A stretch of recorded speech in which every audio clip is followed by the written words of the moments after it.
Xayrli tun, Башкортостан, Татарстан. Mana сейчас просто наткнулся на вот такую вот новость.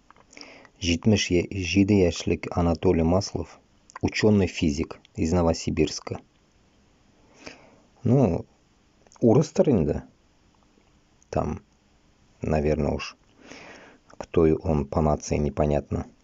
Но суть в том, что до такой степени путинисты уже охуели, до такой низости, что 77-летнего человека сажают в тюрьму за какую-то хуйню, блядь, госизмену. Вот после этого думайте, за кем вы идете. Подумайте.